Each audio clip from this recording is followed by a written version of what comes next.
পৃথিবীর সব থেকে ভয়ঙ্কর পতাকা কালো পতাকা উড়ালো ইরান।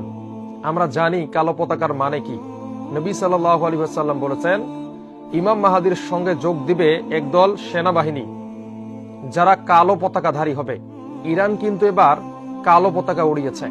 এক কথায় হয়তোবা এবার মহাযুদ্ধ পৃথিবীতে লাগবে। আর নবী সাল্লাল্লাহু আলাইহি ওয়াসাল্লাম কিন্তু ইরানের ইস্পাহানের কথা বলেছেন, এখান থেকে 70,000 ইহুদি বের হবে যারা দাজ্জালের সঙ্গে যোগ দিবে।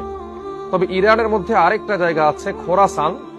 এই খোরাসান থেকে একদল বাহিনী বের হবে যারা ইমাম মাহাদির সঙ্গে যোগ দিবে, যাদেরকে পৃথিবীর কোনো শক্তি আটকাতে পারবে না। আল্লাহর সাহায্য তাদের হাতে থাকবে, আল্লাহর সাহায্য তাদের কাছে থাকবে এবং তারা কালো পতাকাধারী হবে। তবে কি ইমাম মাহাদি এসে গেল? তবে কি সেই পারমাণবিক যুদ্ধের সময় এসে গেল? ইরান কালো পতাকা উড়িয়ে কিসের ইঙ্গিত দিচ্ছে? ইরানের মানুষেরা মনে করে কালো পতাকা উড়ানো হয় ওই কারণে যখন সর্বাত্মক যুদ্ধের প্রস্তুতি গ্রহণ করা হয়, হয় মারবো না হলে মরবো। আয়াতুল্লাহ আলী খামিনি যেই দিনে মারা গেছে সেই দিনই তাদের সব থেকে বড় মসজিদের মেম্বারে কিন্তু তারা কালো পতাকা উড়িয়েছে। এক কথায় তারা সর্বাত্মক যুদ্ধের জন্য প্রস্তুতি গ্রহণ করেছে, হয় থাকবো না হয় মারবো, দুইটার একটা।